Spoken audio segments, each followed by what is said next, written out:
So welcome everyone to the China-US Women's Foundation first 2022 Women's Power Toolkit session.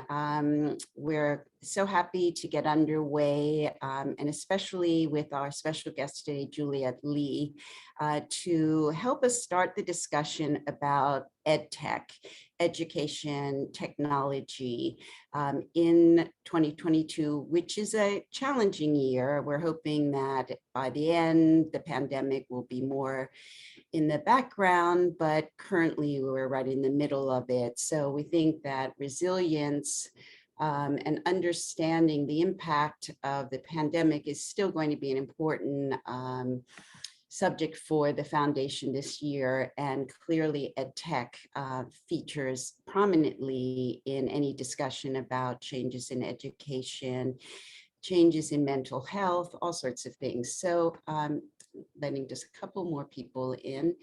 A little bit about China-US Women's Foundation and our priorities in 2022. We were founded in 2017 to be a platform to support women in China and the US to thrive through our SAGE initiative, which focuses on social health, arts, gender equality, and education. It's been quite a ride because of the Trump administration and the pandemic and just general tensions between China and the US, but we remain steadfast in our belief that women in China and the US hold a vital key to solving a lot of the problems and supporting women so that we all can thrive. And so far, it's been really true. We are doing events like the ones we're doing today. And I don't know about you, but I feel great being with you all. And thank you for joining. So talking a little bit about our focus on resilience this year, we define resilience as the behavior, thoughts, and actions that promote personal well-being and mental health. And in the business world, resilient businesses are those that can adapt, innovate, integrate data and processes, use intelligent technologies, and be agile enough to overcome challenges. EdTech is a combination of education and technology, and its growth is a reflection of the new world of hybrid approaches to teaching. We want women, traditionally leaders in the education field, to better understand EdTech and benefit from new potential jobs and opportunities.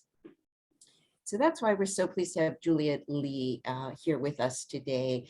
She's a successful businesswoman and thought leader focused on EdTech. Juliette is passionate about connecting people to bridge education exchanges between the East and West and to expand education opportunities globally. As a senior strategy consultant, Juliette regularly advises education and EdTech companies on cross-border expansion and capital raising, and leads due diligences processes for acquisitions and investment. Ms. Li also serves as managing partner of HolonIQ China Edtech 100. So welcome, Juliette. So great to have you here. So I'd like to just get started, just asking you a bit. Let's just mute everybody, please, if you're not speaking. Can you just maybe do a general mute, Les, if that's. Yes, I can. I think that did it. So Juliette, just tell us how you became an expert at EdTech. Was it through your courses at university? What brought you to where you are today? Okay, well, first of all, I wanted to thank Leslie and Lisa for inviting me on this, amazing platforms. I'm very happy to be here. It's actually I kind of, stumbled into education EdTech just by chance, I would say. When I came here for graduate studies, after I graduated from Columbia, I actually worked for Columbia University for quite a few years. So I started actually in higher ed. And during that time, it was an amazing experience. I get to work with a lot of top professors, and but also I realized that higher ed, there's a lot of disruptive forces, that are upcoming. The education can really transform technology can really transform the higher ed, particularly the sector. So I moved back to China, and particularly also it's kind of interesting time that it was just happened to a lot of, investment, and also entrepreneurs are starting embracing the EdTech wave. So I kind of gradually moved into the EdTech, and from the range, I also worked in from the range of pretty much from pre-K all the way to higher education, and then also move on to lifelong learnings. So it's kind of a by chance, but meantime, I really love the sectors. Me myself, I see education in a very impactful, I don't know how to describe it, like maybe a tool to transform a person's life. So I definitely broaden my global perspective, so I feel very grateful, and I wanted to continue working in the sector to empower other students or professionals to, enhance their skill set and to achieve the goals that they wanted to achieve. Well, that's a great overview, and we're so pleased that you're going to share with us. I know you've brought a PowerPoint to kind of get everyone up to speed about actually what is EdTech. I think we all have a certain idea of like, oh, it's technology and you use it in education, but kind of stops there in a lot of cases. And then the more you think about it, you realize how subtle and connected it is to all of our lives. Mm-hmm. So it's great that we can kind of learn more with you. So go right ahead. Sure. Especially just now, I'm getting to know your audience a little bit. It seems like there's a broad range of people who are actually working educations, like Annabella, in China, particularly for EF for many years, and the people who are interested in education and EdTech. So it seems like a pretty broad range of understanding about the sector. So I just wanted to be clear that today's talk, I know it's a very big topics. I won't be able to dive into all the deep dive into some of the nitty-gritty details, but I'm going to just give an overview of the EdTech and the so let me get started. Can everybody see me? Okay, great. So yeah, first, as you raise a good questions, like what is EdTech, right? So a lot of people will think about, okay, EdTech is just two words combined together, education, technology.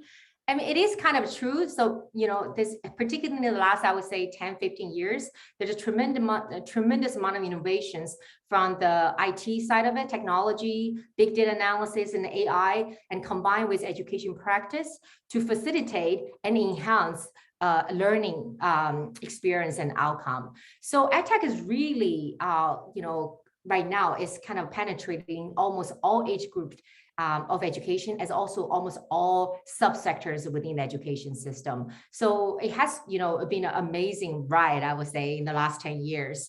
I just want to give you just kind of overview. This is actually the Chinese education systems. I know US is, is a bit different, but if you look at it, it's a very simple slide that it shows you that online education EdTech really started to, penetrating in all age group, in all sectors, starting from K all the way to higher ed, master, PhD, and even goes through vocational training and on-skill trainings these days. So China's EdTech market is, in the past, I would say 10, 15 years, really enjoyed a booming growth. Particularly up till recently, which I will get into more details of what happens. Up till recently, China actually was #1 biggest EdTech market in the world, given the number of the companies that is established in EdTech sector, as well as also the number of the investment, the size of the investment that are flowing into the market, and the number of unicorn companies. So even, things has been slowed down in the past few years, but still on average annual growth is about 17.5 and still, quite a healthy, rapid growth in the market. And this is just going to give you just a snapshot of some of the players in this market. As you can tell, it's quite crowded. It's become a very competitive market. I want to just give you I don't know whether you can see this slides. The middle big chunk of it is actually most of the company that listed there is their business is actually technology to consumers, which is students and the parents. And a lot of those companies is focused on after school tutoring, and also particularly towards the core subjects, because in China, Chinese education system, some of you might know that we have this big postgraduate entrance examination, Gaokao, held every year in June, and it pretty much determines this, millions of the Chinese students' fate of which university they can go and what kind of job, prospect they can get, going forward. So it's actually number one most important event in China. I remember when I was a student, grew up in China, and both me and my parents went through tremendous amount of pressure to go through it. And during that time in China, actually, they don't allow any kind of traffic noise, like honking, anything in your school district. So, and also students can take taxi for free on that 3 days to go to the exam sites. So, the society also, pay a lot of attentions and emphasize a lot on this exam. So, but things are gradually changing. So, I mean, this is actually one thing I would like to, I will touch upon a little bit about the difference between Chinese EdTech market and the US EdTech market. I think a lot of those education technology development in these two countries are largely being driven both by technologies investment, but also the educational system, the framework that these two countries has. As I just mentioned, because the Chinese education system, to a certain extent, is a bit rigid. We have one big examination, one score determining which students go to which school. Unlike in the US, it's a bit more comprehensive. You have SAT, although standardized tests these days has been under also a lot of scrutiny about how effective it is. But also, they look at the track record of high school curriculum, extracurriculum activity, recommendation letters. It's quite different, why in China it's just basically this one big exam determine the fate of the students. So keep that in mind. So recently, China did, I would say, experience a setback, particularly in the EdTech market, education in general, largely because the regulatory changes started from last year. The Chinese government basically barred for all for-profit tutoring for core school subjects. And that created this massive shockwave in this $120 billion industry, where a lot of fund has been invested, billions into it, including the fund that I work for. What does that mean? When this regulatory changes? I mean, first of all, it was kind of people sort of know it's coming, but nobody knows how strict it's going to be. And this has actually surprised a lot of people, both in China and also foreign investors. So what the Chinese government, did basically is ban all for-profit, after school tutoring, for all the school curriculum tutoring service provider now has to be registered for non-for-profit, and they cannot soliciting capitals, in the public market or go for IPOs. And also they try to limiting the new players into the market. So now they stop giving out new business license. So a lot of these things, when the investors see this, that they're like, oh my God, China is changing, just overnight. So a lot of big Chinese EdTech companies who are already listed in the New York Stock Exchange and NASDAQ, their stock price plummeted. For instance, Tao and New Oriental, these companies, their stock price, I think, plummeted, dropped to almost 40 to 70%, which is, devastating for a lot of those investors and also for their staff that are working there. So some people, I think you probably heard about this, why Chinese government come up with this, regulatory changes all of a sudden, so to speak. Largely, I think there is a big, I would say, background stories as you, I touch upon just a little bit how competitive the Chinese education market, students have to work really, really hard to compete with other students getting into the top school. The government in the last 10, 15 years also realized that, the student has, growing study burdens, not just for the homework and the responsibility they get from school, regular school, but also a lot of those after school tutoring that parents pay them out of their own pockets, try to help them to, stay ahead. so given that China, also right now getting into an aging society and our demographic are changing dramatically, as you probably heard that China stopped the one-child policy, probably 7 years ago, and then moved to 2-child, and then now 3-child. But we haven't really seen, the birth rate going up as much as the government is hoping.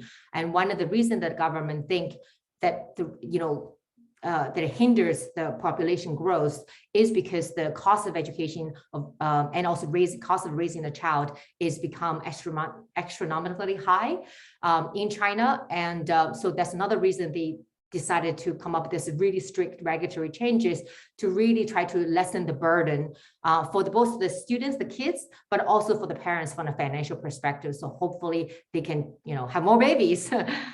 So that's kind of a sort of the deep down social change that triggered this regulatory change.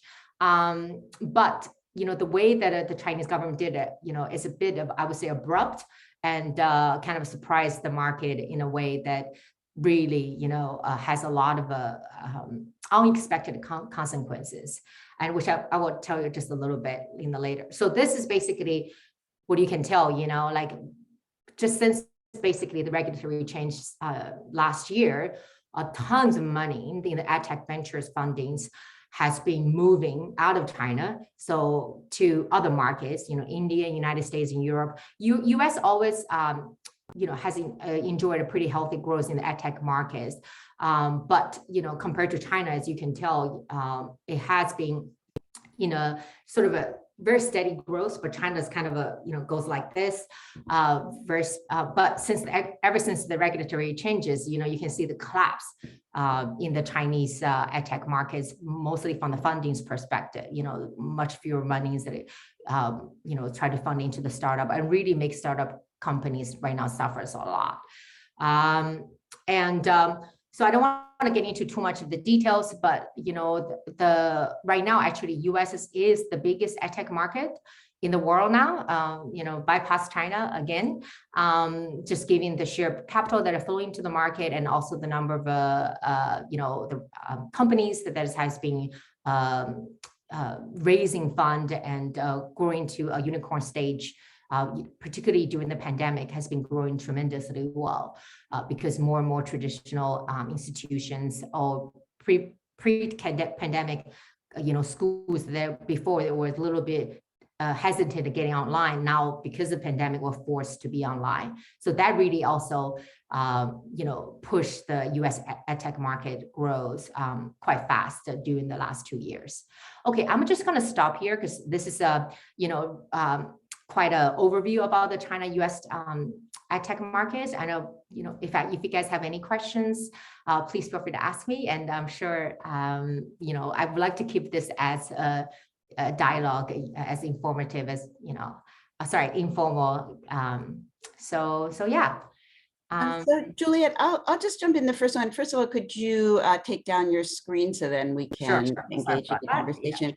Yeah. But I guess my first question is, can women benefit from EdTech? Is this going to be an area where all of a sudden the guys, because they're tech savvy and confident, then they move in and women are displaced from the classroom?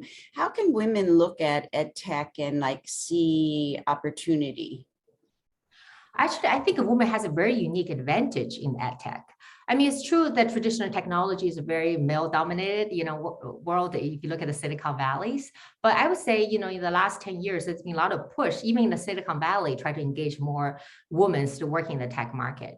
I mean, especially now how robust EdTech has been growing in the last 10 years. And it created a lot of jobs in almost every single aspect of the business. It's really become a whole ecosystem. So you don't have to, of course, there's programmers, there are people working on the big data analysis, there's techies, but also, you can work in strategies. Like I work a lot on the strategy side, investment, and there's a lot of HR functions. And also particularly, I think because women, traditionally, I know, I don't know how to, I'm lost the word.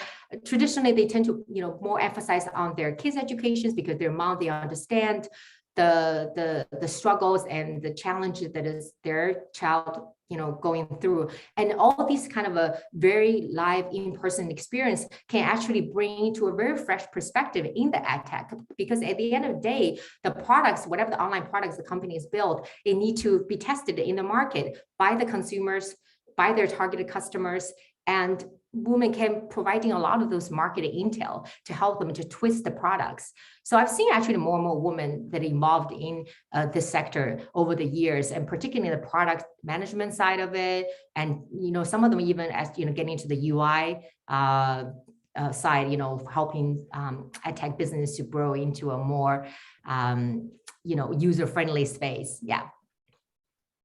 Juliette, I have a question. We've been, hearing a lot about EdTech, but could you name actual companies that do the work? Because I haven't gotten a real sense of, we always think like, obviously Google has some elements, but could you name some of the big companies that do EdTech work? Yeah, absolutely. I mean, especially one of the interesting change in the last, I would say, 5 to 10 years is big tech company right now getting into the education space. Google has a huge practice, Microsoft as well, has, Amazon, AWS, Amazon Web Services has a very big emphasis on educations. When I was working in China, I worked a lot with AWS, and they're extremely active. But also there's, EdTech startups right now, whether they go already public or there's, on the rise. They really kind of spread it around in almost all age groups. In the US, one thing US is quite different from China, because Chinese educational system, a lot of money and EdTech startups tend to focus on basic K-12. That's where they can make the most amount of money, to be honest, and get the valuation they want. And so a lot of them focus on basic K-12, but in the US, actually more money invested in what you call upskilling, so after school, like corporate trainings and the lifelong learnings. US is actually absolutely robust in that market. The big players, for instance, Articulate, Guild Education, Guild Education right now valued at $4 billion, is one of the biggest unicorn in the US, and they're doing tremendously well. So basically a lot of big Fortune 500 companies, even like not just big company, but also now even small, medium companies, they started to outsource their corporate trainings functions to a professional EdTech company like Guild Educations. Thank you. Of course. Juliette, I have a question. Yeah, so I was wondering what the situation is now in China, since, so many people, so many students were relying on this instruction to help them with their exams, and now suddenly they don't have that. So that changes the, so maybe the level or the equity of access to training for the exam. And what kind of reaction is there in China to that aspect of this government move, I'm wondering? Oh, that's actually very good questions. I think, this regular changes came from last year, not only shocked the investment side, investor community, the startup company, actually shocked the parents even more. I think a lot of parents right now feel a bit confused because the education system hasn't been reformed yet. Students still have to work hard to compete in the Gaokao, the college entrance examinations, which is still determining what kind of university they can go, what kind of job they can get after graduations. So that hasn't changed. So now all of a sudden, all the supports are gone. So parents feel very confused. They don't know what to do. But the fact that a lot of parents still, I think partially is maybe the Chinese culture, the Confucius culture is always emphasize education a lot. So China does have a pretty big household spending on education, I think larger than United States. Maybe not the absolute amount, but average Chinese household doesn't make as much as the US. But the percentage, I think on average Chinese parents that spend pretty much 20 to 35% of their household income on the kids' education. Then they're willing to sacrifice their own lifestyle for their child education. So for that part, I think there's been a lot of confusions. So, I mean, everybody's, because this policy only implemented less than a year. And right now it's very strict. So a lot of companies try to scramble, try to figure out, okay, how strict is policy going to go, forward? Maybe government will retract some of the restrictions and be more, going back to a more like ease down process. So there's been a lot of talk within China.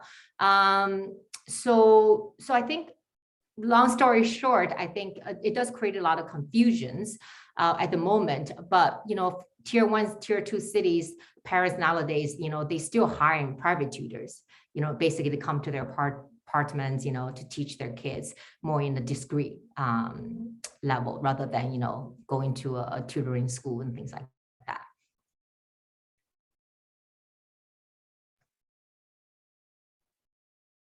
Thank you.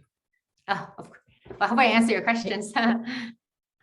I have another question just about the whole question of jobs, because that transition from college or high school into like working world is one that we're really interested in, because we think there's a disconnect between like the skill sets. And so thinking like, okay, now we understand EdTech is really, there's a growth area, but then I think of like a college student who's now wants to apply to say Amazon. But you're not a tech person. So like, how do you then apply to like these big companies who are moving into education? What's that look like? Oh, thank you this is actually a very good question. I completely agree with you. There's a disconnect between higher ed and what the job market is, looking for the kind of talent skills. So these days, that's actually a lot of a EdTech company has to try to play founded in the last 5 years to try to play the role to be a bridge between college students and to the the job markets, try to help them to get ready from being a college student, academic students, into a high skilled entry, I would say, even entry level professionals into this tech companies.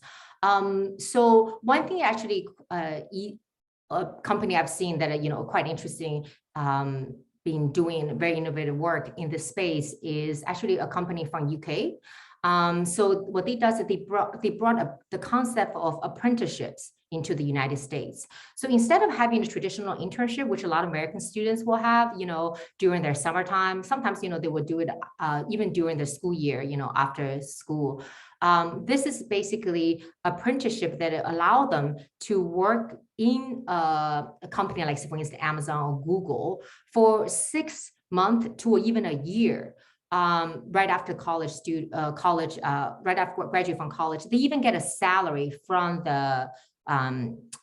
those companies.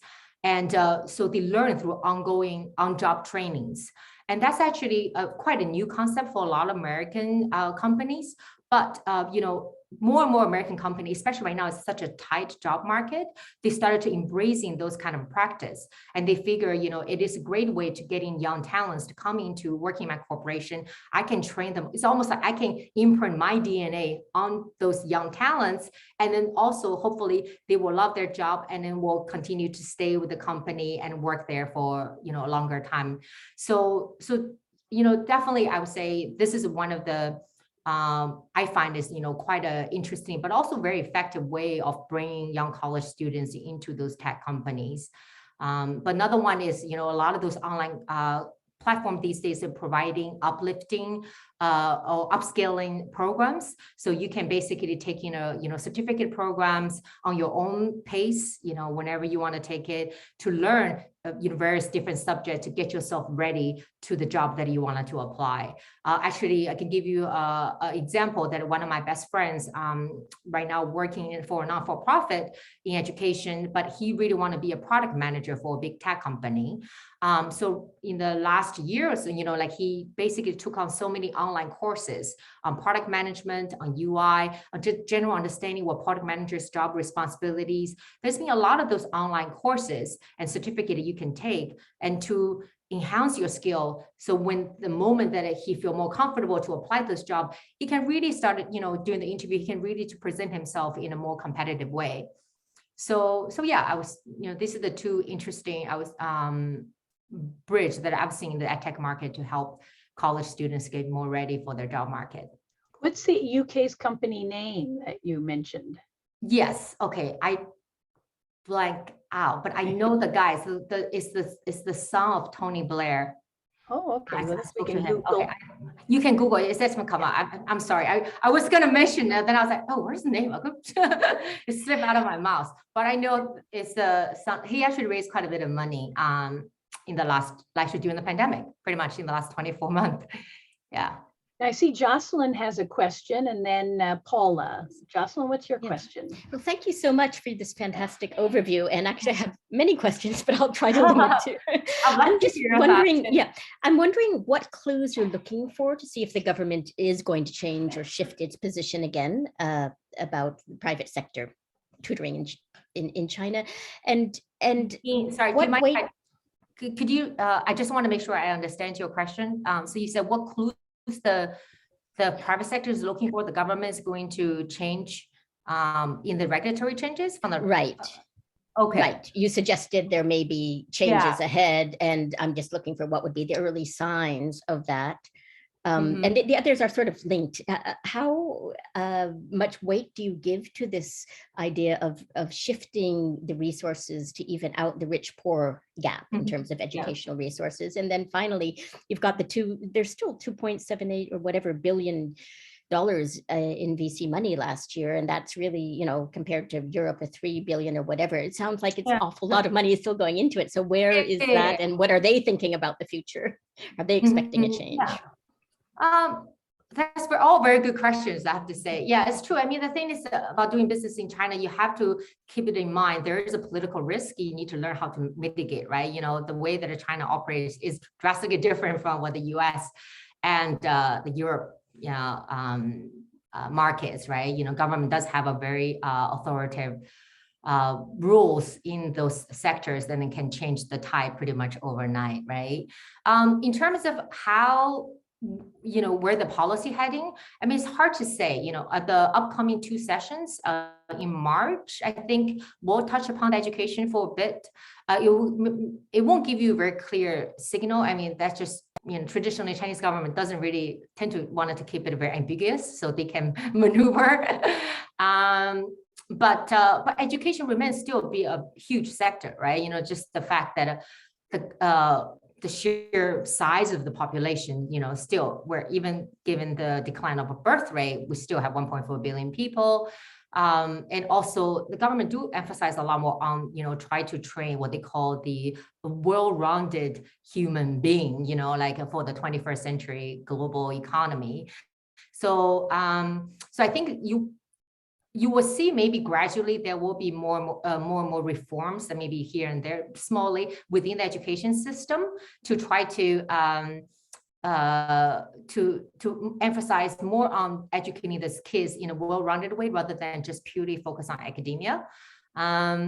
So I think that will be my guess. So more, I mean, there's still a lot of company, I think when they invested in China, they see China as a long run investment, right? I mean, it's kind of like almost like a stock market. When you have this like external shock wave, the first thing people does is they sell off, right? They got panic, boom, that's why they drop. But then people, once they bypass the panic period, they started thinking, okay, what's the long run, right? What's in for me for the long run? I think long run Chinese education, I still remain to be bullish, it just because it is a huge industry, and also the culture that is surrounded education, just being the Chinese culture, and also just not just China, Asia in general. I lived in Hong Kong for many years. I covered Japan and Korean market. They have a huge, robust tutoring program as well, and they're very competitive. It's just the way, I guess, Asia, to a certain extent, parents really, emphasize on the students' education, and also wanting to spend tons of money after tutoring program. More than here, I would say here is tend to be, I would say, upper middle class sort of spending, while in China, about 75% of Chinese household spending on their kids' education. It's really not just, it's not just upper class, middle class, even the lower class, they will spend as well. But one thing you want to touch upon the income inequality, right? Yeah, I think that's one of the root cause, I would say, that why government came out with this policy, because they see more and more education resources, good education resources started to accumulate or skew towards the higher income group or the tier 1 city, what we call it, like, Beijing, Shanghai, Guangzhou, Shenzhen, where this city has the best teachers, best, learning technology or facilities, while, the other smaller city, particularly in the rural area in China, they don't really get that kind of a support, both from the government side and also from the private sector side of it as well. So I think that's one thing the government wanted to kind of equalize the education grants, making sure that, okay, we shouldn't, we should try to diverse some of those investment or interest resources, from the tier 1 city or the highly skilled, maybe top 10% of the population into the vast majority, goes to the tier 3 or 4 or 5. But that's already happening in China, even before the regulatory changes. All the big companies started to, deep dive into the what they call tier 3, 4, 5 cities, because they realized tier 1, tier 2, the cost of acquisition for their business and the cost of running the business just so high because the competitiveness.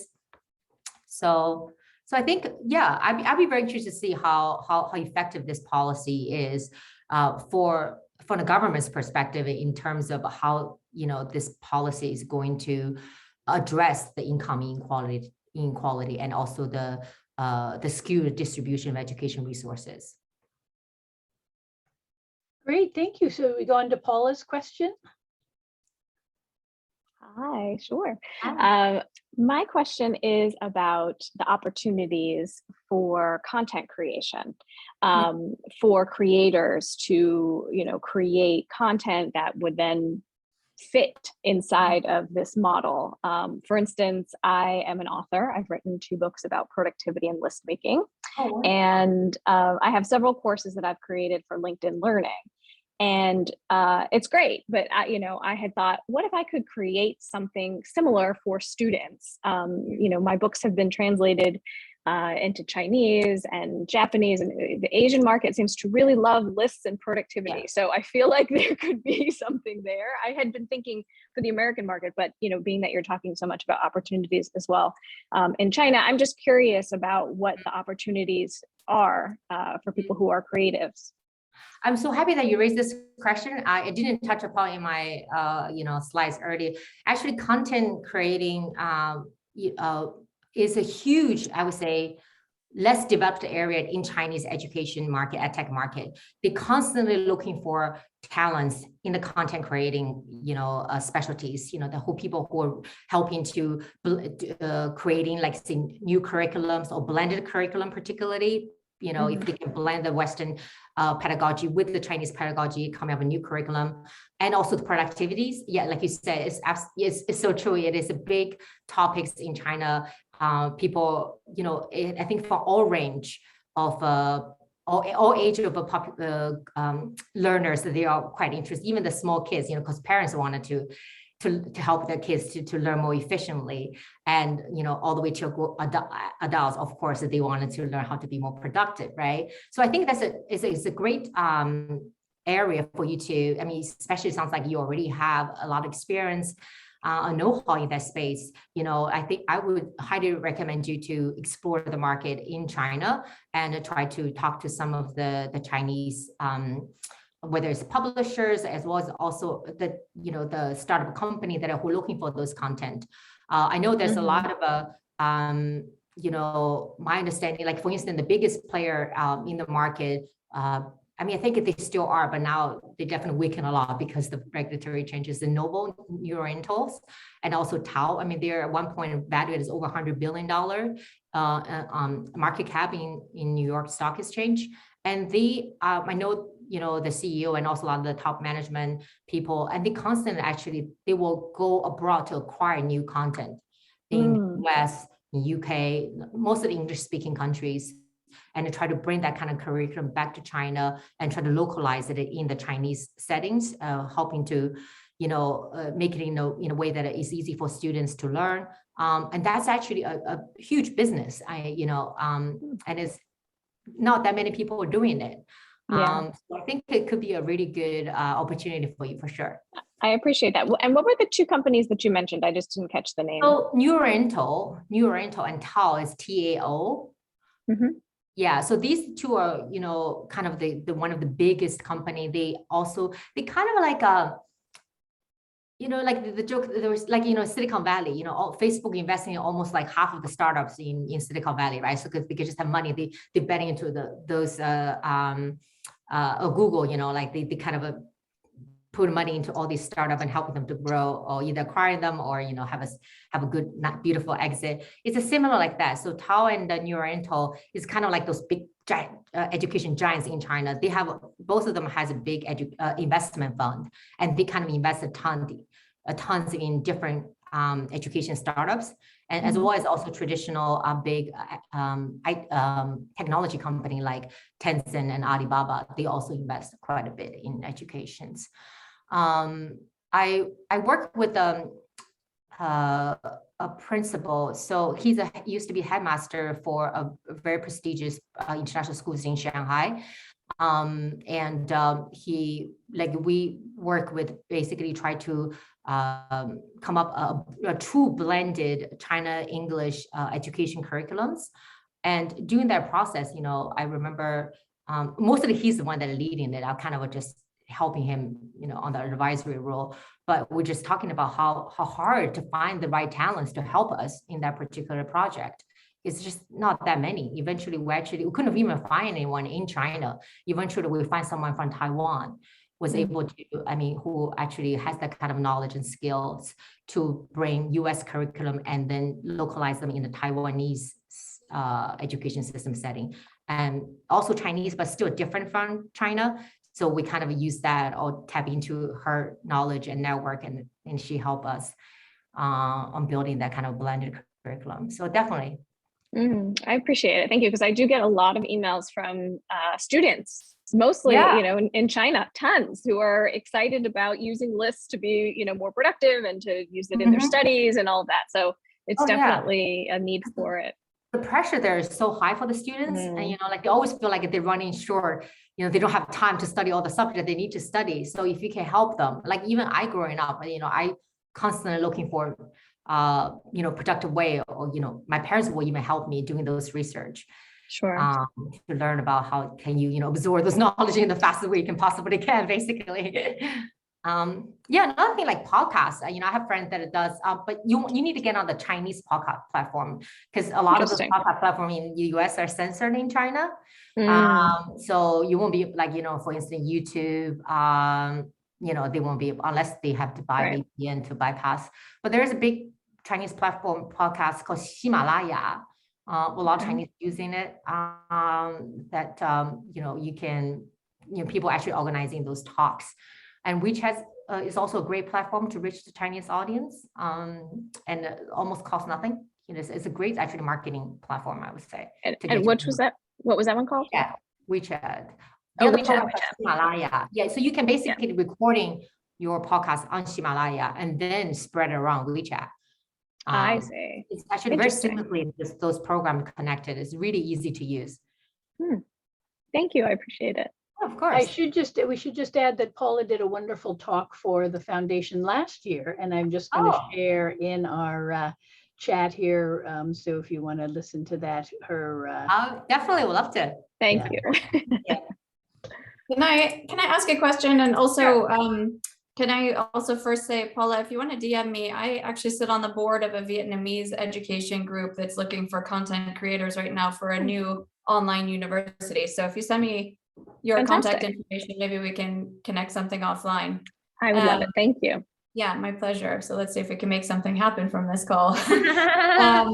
That's great. I didn't mean that in any sort of derogatory way. I think it's super interesting. Juliette, I have a question for you, because my experience with China, but I mean, it's not only relegated to the Chinese market, but the pendulum swings pretty far in lots of different businesses and lots of different governments. And in China, when I got there almost 10 years ago, basically all education that was really highly valued and people were willing to pay a lot for was face-to-face or on the verge of hybrid at the time.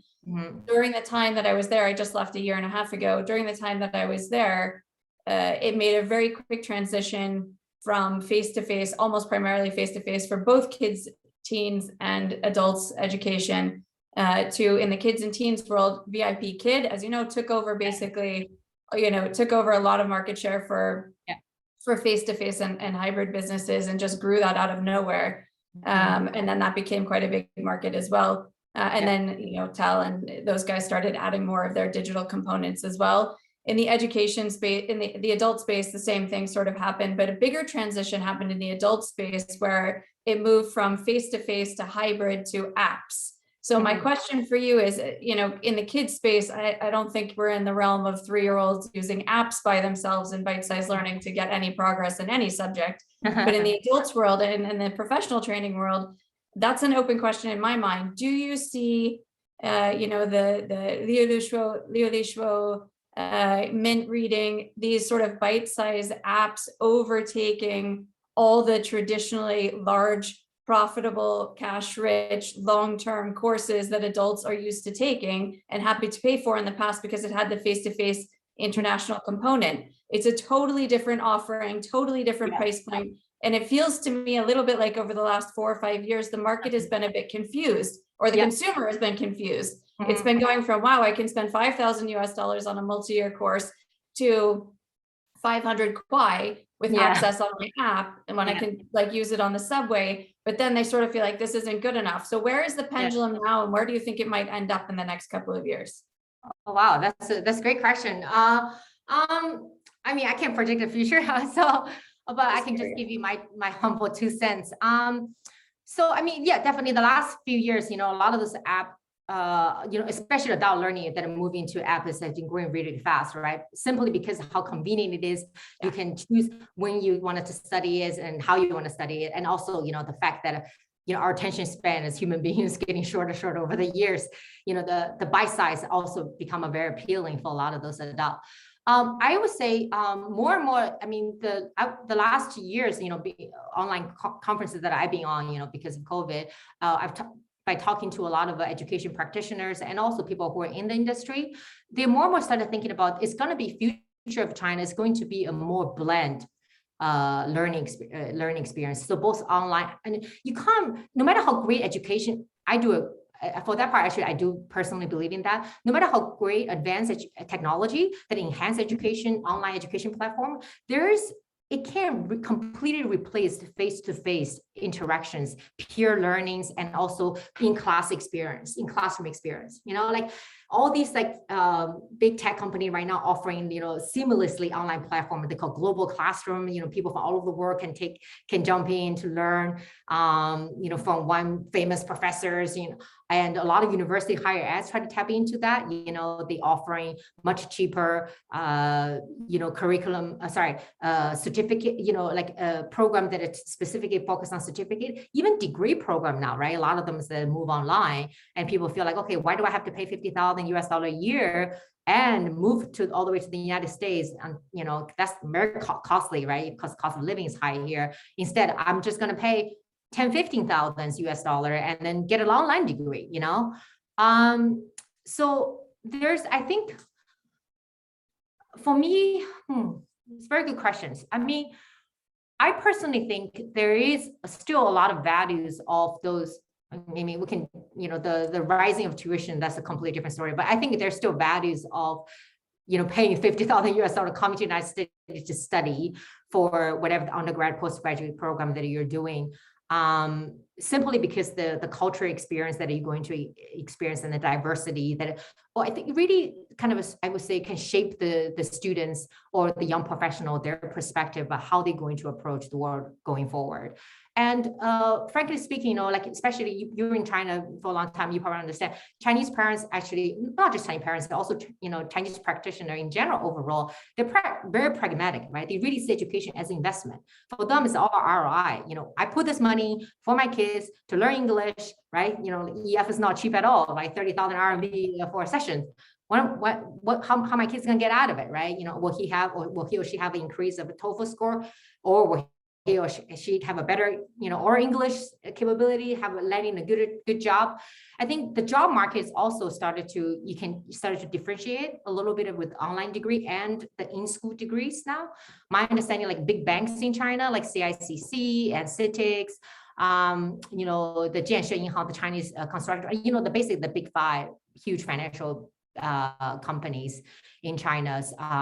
They started to like, I talked to their HRs, you know, they started to distinguish now. So they will be like, okay, these are the students that we wanted to attract that have overseas education experience. And these are online. So they always seems like the online ones, at least for the top, you know, employer who pay the big bucks for the fresh graduate, they tend to see this as a secondary. So I think that could eventually, I don't know. I mean, to be honest, I really don't know the future, but I think the job market, the HR going to value those learning outcome will determine how those users going to use this kind of app, whether they choose the app or in-class experience. Yeah. Thank you. So yeah, I mean, that's a very good question. I'll be very interested to find out. Yeah, me too. Are you still in education right now? Are you back in the US? I live in Switzerland, and I do a lot of work with this Vietnamese company right now. Oh, fantastic. Oh yeah, Vietnam. I'd love to connect you offline. Mid-career semi-retirement for a couple of years. Doing some advisory work. And oh, that's great. Fantastic. Nice. I would love to touch base with you offline, so it'd be great. Yeah, absolutely. Thank you. Thank you. So it really sounds like a hybrid approach is the way to go, or where we're going. Is that right? Yeah, they call like the buzzword they call it O&O, online and offline learning. So it is a hybrid blended learning. Yeah, for sure. Yeah. I was just struck a friend of mine who hoped to join today. He had been in traditional publishing, but then he went to EPIC with an exclamation mark, the children's online learning platform, when they were just starting with, you know, two tech guys in California, and he was the content, knew the publishers, and they were just bought by an Indian company for 500 million last year. So now he's waiting to see how things change, but it's been fascinating to watch their ride. And of course, they grew so much during the pandemic because they gave free access to a lot of public schools for a while, and then they took it away, and the families had to then, you know, pay for it. So it was interesting to watch. Yeah, cool. So, I'm sorry. I one quick question. So I'm wondering whether or not you ever see people going sort of subject-based forward, or is it more from the perspective of technology, applying it to whatever subjects the institution is interested in pursuing? You mean subject-based? Okay, let me just make sure that I fully understand you. Could you help me to understand a bit more what you mean by subject-based? Yeah. So, for example, let's say you know, geology as a subject, it's a way versus just taking your technology and applying it. Oh, I mean, there are, my understanding actually, at least in the China market, there are subject-based edtech companies, particularly focused on coding. I mean, even here, right? You know, you hear all those big, you know, coding edtech company like Code Monkeys, Code Academies, you know, to teach younger kids to learn about coding. But also math is a big subject-based learning that a lot of online education has been pouring into it. I think what I see some of the very interesting development, I work with some of the Israeli companies. I find them really, you know, pioneering some of pioneering some of the very interesting, innovative learning ideas, mostly focused on students and humans learning behaviors. So one of the companies that I advise or work with quite a bit is actually funded and started by a neurologist, and who is specializing on early childhood development, understanding how human, you know, brain developed throughout different age groups. And based on that, he developed this proprietary technology to help. He mostly does B2B, like to sell it to school, to help teachers to understand, you know, because most of teachers in Israel, they have small classes. Like, let's say in the US, it's probably the same, maybe 15 to 30 students, take the size. And they will help the teacher to understand different students' learning behaviors and also their extension span. Because some kids, they're hyper stimulated, right? They learn something very quick and then they lose interest right away. They're like, oh, I'm like, they start daydreaming. Some kids, they're a little slow, maybe they're a bit shy. So like, some of the EdTech, the business that I've seen, I find it's extremely fascinating because it's not necessarily directly targeting a very specific subject or outcome. Is more on the peripheral, side of it. Is really helping the education administrator, which in this case is the school, the teachers, to really have a much more deep dive understanding on the students, their audience that they're trying to teach, how they're going to receive this knowledge. And based on that, they come up more inclusive, individualized learning plans for each individual students. And I find that extremely fascinating as well. So, yeah, so I think I'm not sure I understand your question. So Juliette, I just want to jump in because in dealing with students, and we collaborate with like Wellesley College and Sidwell Friends in Washington, there's also the other side of EdTech, which is kind of the burden or the stress of students having to now transform themselves into a virtual kind of process and losing a lot of that I think for the development of the whole person to interact, as you say.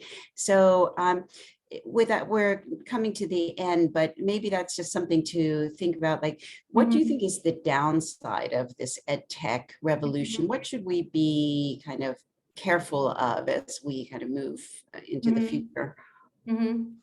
That's actually a very good question. I mean, if you look at what happens in the last 2 years, I mean, it is kind of extreme example because we're in the middle of a global pandemic. A lot of the students were forced to stay home in isolated place and to learn everything online. I think you see a huge toll on particularly teens age group that they really mentally have really struggled, the kind of a lack of social interactions and in-class experience. I'd be very interested. I read some of the study on it. I'd be very interested to see, maybe the next 5 to 10 years, how does these kids gonna evolve, grow up? Is this pandemic, the 2 years of their life will, change their learning habits and also the kind of I would say career choices or learning behavior they're going to evolve, going forward. I think one thing definitely technology, to me, I feel like it is kind of a double-edged sword. It does make the world much more efficient and easy for us to learn. You can just open your phones and turn on the app and then learn in the middle of the subway or walking on the street.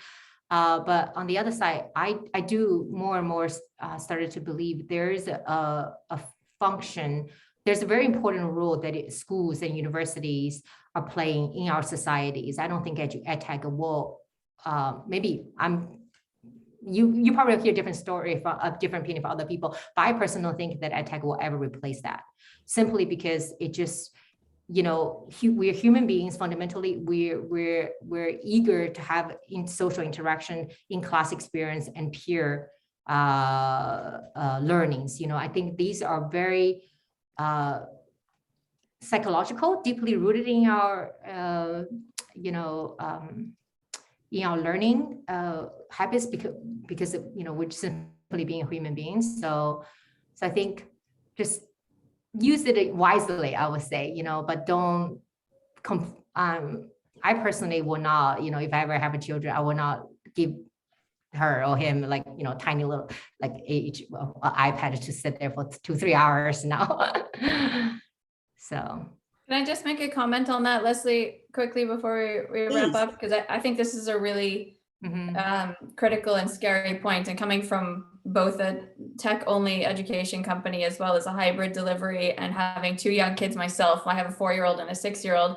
I think one of the biggest downside and risks to people feeling so comfortable delivering education only through technology is the huge toll it will take on women in the workforce. This group of people and people younger than us who have kids and kids my age, because if people get comfortable enough that their meetings can happen from home. Less women and less people will go into the office. They'll be home more. It's an easier excuse for kids to learn more at home, learn more online. It gets to be cheaper. It's easier. The kids lose socialization. Mhm. The adults lose socialization, and women lose their place in the workforce. And I think we're already starting to see a little bit of the toll of that, because Yeah. it's usually the women that take the first step back when kids are home. Mhm. And the more comfortable people get with anyone being at home, the more women get stuck out of the workforce in senior roles. And I think that's one of the huge detriments of this pandemic and of this embracing of too much technology. I'm all for technology. I've spent the last 10 years in it, but it has a role. It can't, to me, it's not the solution. It's a tool, it's a support system, Absolutely. it's an enabler, but it's super important to women's careers that we keep people out of the house, all people out of the house. My 2 cents. Mhm. I really, I think that will be a theme of the foundation this year, get women out of the house. Yeah. I think that has been one of the devastating results of this pandemic, is that women have been stuck in the house, and a lot of bad things have happened, both to physically and mentally. So if we can somehow facilitate that, for women this year, we really are going to try. So I want to thank everyone. I don't know if there are any last minute comments, but I just want to give you a kind of a preview of coming attractions. First of all, we welcome all of you to use our platform. If there's something you want to advocate for or publicize, please just talk to us. That's really what we have been set up for. Next Friday, we are going to have at 5 o'clock Eastern Time our Chinese New Year's party. So we're going to have, some singing and a raffle and some surprise guests. And so if you are free, please come and join us. And then in February, we are going to invite Isaac Stonefish to talk about his new book, America's Second: How America's Elites Are Making China Stronger. He's a fantastic thought leader and fun to talk to, and that's going to be on February 24th at noon Eastern Time. So I want to thank everyone for joining. It really has been wonderful to be together. I personally feel so much better after just spending time with the bright women and feeling kind of goodwill. So I hope we can continue the conversation. And yes, if you want to be in touch with anyone, let us know and we will connect you. Thank you, Juliette. Oh, and thank see you. Soon. It was very nice to meet everyone. So keep in touch. Thank you very much for having me. Thank you. Thank you. Bye. Thank you. Thank you. Bye.